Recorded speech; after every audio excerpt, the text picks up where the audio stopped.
안녕하십니까. 3월 12일 오후 김경국TV 시작하겠습니다.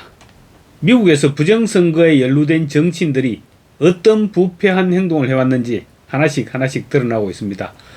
미국 민주당과 한국 정치권이 어떻게 다를지는 모르겠지만 돈에 매수되어 나라를 팔아먹은 미국 민주당 정치인들의 구린내가 진동하고 있습니다. 미국 정치의 심장부를 뒤흔드는 거대한 폭로가 터져나왔습니다. 미국 국가정보국장 툴시 게버드가 밝히는 내용은 단순한 정치 스캔들이 아니고 그것은 외국 정부와 미국 정치권 그리고 권력의 중심부가 얽힌 거대한 선거 개입 업무로 드러나고 있습니다. 지금 미국에서 폭로된 내용에 따르면 베네수엘라와 이란이 미국의 저명한 민주당 인사들과 공모해서 2024년 대통령 선거를 트럼프로부터 빼앗으려 했고 그 흐름은 바이든 백악관의 권력 핵심부까지 이어지고 있다고 폭로되고 있습니다. 더 충격적인 사실도 드러나고 있습니다. 이란 정부의 최고위 관리들이 트럼프 대통령 암살 시도를 실행하기 위해서 미국인들과 직접 계약을 맺었다는 것입니다. 동시에 니콜라스 마두로 정권의 베네수엘라 고위 인사들은 미국 민주당 전국위원회와 손을 잡고 미국 정치의 승패를 가르는 7개의 핵심 경합주에서 민주당 소속 주 국무장관들과 주지사들과 협력해서 선거 결과를 뒤집을 계획을 세웠다는 것입니다. 그들의 무기는 총이 아니라 투표 시스템이었습니다. 이들은 스마트매틱과 도미니언 투표 기계를 이용해서 선거를 조작하려 했는데 하지만 예상치 못한 일이 벌어졌습니다. 2024년 선거는 너무 거대했고 너무 많은 국민이 참여했습니다. 결국 그들의 계획이 조작하기에는 너무 큰 규모의 선거 앞에서 무너졌습니다. 한국에서 2022년 윤석열 대통령이 당선될 때도 같은 분위기였다는 주장이 국내에서도 제기되어 왔었습니다. 돈의 흐름 역시 드러났습니다. 이란과 베네수엘라에서 흘러나온 수백만 달러의 자금이 미국의 저명한 민주당 정치인들의 계좌로 직접 들어갔다는 것입니다. 그 가운데는 바이든 백악관의 최고위 정부 인사들도 포함되어 있었다고 합니다. 그 돈은 단순한 정치 자금이었을 수 없다는 지적입니다. 그 자금은 2024년 선거를 앞두고 트럼프 대통령을 겨냥한 정치적 형사사건과 전례 없는 법적 공격, 이른바 로페어를 조직하는 데 사용됐다는 것입니다. 로페어란 로조, 법과 전쟁, warfare의 합성어로 법과 사법 절차를 정치적 무기로 활용해서 상대를 공격하거나 약화시키는 전략을 뜻합니다. 트럼프에게 가해진 대표적인 로페어 사건은 뉴욕 성추문 입막음 돈 사건, 기밀문서 반출 사건, 2020년 대선 결과 뒤집기 시도 사건 등으로 지적되고 있습니다. 정리하자면 미국 정부의 최고 권력층 일부가 마약 테러 정권과 세계 최대 테러 지원 국가로부터 돈을 받았다는 것입니다. 그리고 그 대가로 미국 국민에게서 또 한 번의 선거를 빼앗기 위한 쿠데타 시도를 조작했다는 것입니다. 툴시 게버드 이번 폭탄급 공개는 과거 미국 정치를 뒤흔들었던 러시아 공모 논란조차 어린아이 장난처럼 보이게 만든다고 지적되고 있습니다. 미국에서는 이제 반역자들을 체포하고 법이 허용하는 최대한의 처벌을 내려라는 목소리들이 터져나오고 있습니다. 부정선거 추적 전문 계정으로 트럼프 대통령이 종종 인용하는 X계정 The SCIF는 2020년 대선에서 바이든 후보에게 표를 주는 대가로 애리조나, 위스콘신, 네바다, 미네소타 등 경합주에서 현금과 상품권, 전자제품 등을 제공한 선거 부정 행위가 폭로되었다.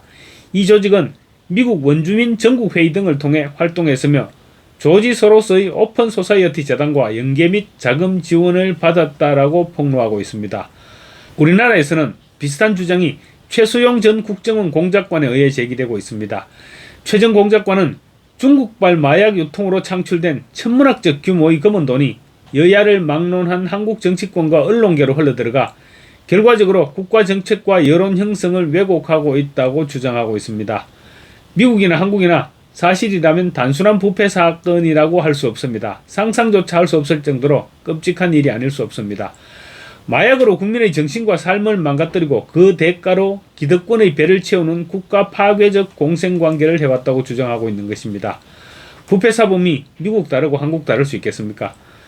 더 SCIF는 또 바이든 행정부의 FBI는 중국 공산당이 2020년 대선 조작에 연루되었다는 정보를 고의적으로 미국 국민들에게 숨겨왔다.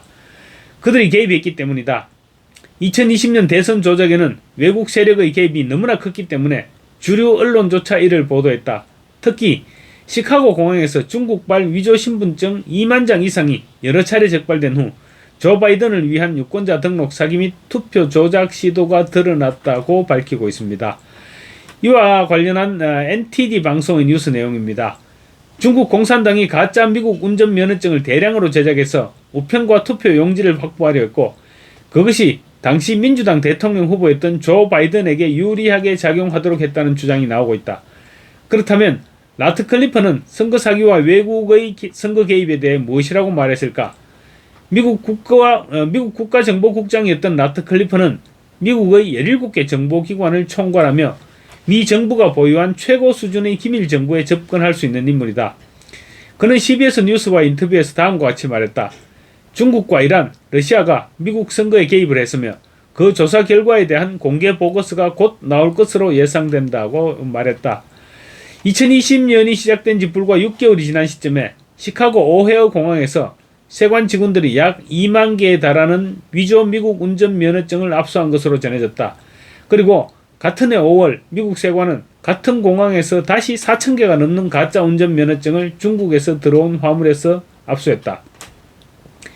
이 가짜 신분증들은 중국에서 들어온 약 900만 달러 상당의 위조 상품이 포함된 더 큰 규모의 화물 일부였다. 2022년 FBI는 중국 해커들이 2016년과 2018년 미국 선거 기간 동안 혼란을 조성하기 위해서 허위 정보 캠페인을 사용했다고 경고했다. 현재 FBI는 중국 공산당이 미국 선거에 실제로 어느 정도 영향력을 행사했는지를 평가하기 위해 조사를 계속할 것이라고 밝히고 있다라는 것이 NTD의 보도 내용입니다. 2020년과 2024년 미국의 부정선거에 외국 세력뿐만 아니라 천문학적인 돈이 오갔음이 계속해서 드러나고 있는 것입니다. 조만간 발표될 미국 대선에 대한 외국 개입 문제는 아마 전 세계를 뒤흔드는 폭탄이 될 것입니다. 이런 가운데 우리 국민 55%는 부정선거 의혹을 규명하기 위한 정부 차원의 TF 구성이 필요하다고 응답한 여론조사 결과가 발표됐습니다. 천지일보 의뢰로 여론조사기관 코리아 리서치가 지난 9일 10일 이틀간 전국 만 18세 이상 남녀 1,001명을 대상으로 일부에서 제기된 부정선거 의혹과 관련해 정부 차원의 전담 TF를 구성해 사실관계를 확인할 필요가 있다고 생각하느냐는 질문에 필요하다는 응답이 55.0%로 집계됐습니다. 반면 불필요하다는 응답은 37.9%에 그쳤습니다. 해당 조사에서 민주당 정당 지지율이 42.8%였는데 민주당 지지층조차도 정부 차원의 전담 TF를 구성해 사실관계를 확인할 필요가 있다고 생각하고 있는 것입니다. 연령별로는 역시 만 18세에서 20대에서 필요성이 가장 높게 나타났습니다. 이 연령대의 61.7%가 TF 구성이 필요하다고 답했고 불필요하다는 응답은 31.5%, 절반 수준에 그쳤습니다. 이재명의 핵심 지지층인 40대도 필요하다는 응답이 54.2%로 불필요하다는 응답 43.7%를 압도한 것으로 드러났습니다. 그래서 전 연령대에서 필요하다는 응답이 높게 나왔습니다. 수도권과 호남에서도 필요하다는 응답이 과반 이상을 기록했습니다. 대전, 세종, 충청, 강원 55.5, 광주, 전남, 전북, 제주 53.8, 서울 52.6 이런 순이었습니다. 경기, 인천은 49.8%로 과반에는 미치지 못했지만 불필요하다는 응답 42.6%보다는 높게 나왔습니다. 이번 조사는 부정선거 의혹 자체에 대한 판단과는 별개로 관련 논란을 정부가 공식적으로 확인하고 설명해야 한다는 요구가 국민들 사이에서 적지 않게 형성되어 있음을 보여주고 있습니다.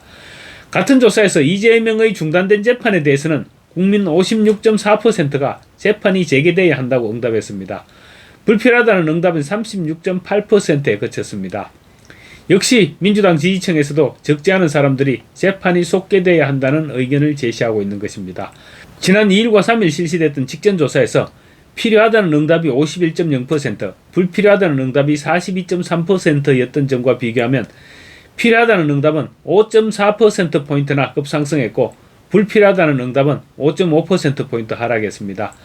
광주 전남북을 제외한 전 지역에서 재판이 재개되어야 한다는 의견이 과반을 넘겼고 광주 전남북에서도 45.0%로 속개할 필요가 없다는 의견 46.6%와 거의 같은 비율이었습니다. 김어준의 유튜브 채널을 통해 터져나온 공소 취소 거래설이 터져나오면서 이재명에 대한 반발 심리가 들끓고 있는 것으로 파악되고 있습니다. 침묵하던 정청래가 공소 취소 거래설에 강력히 대응하겠다는 방침을 밝혔는데 점차 재미를 더해가고 있습니다. 마치겠습니다. 감사합니다.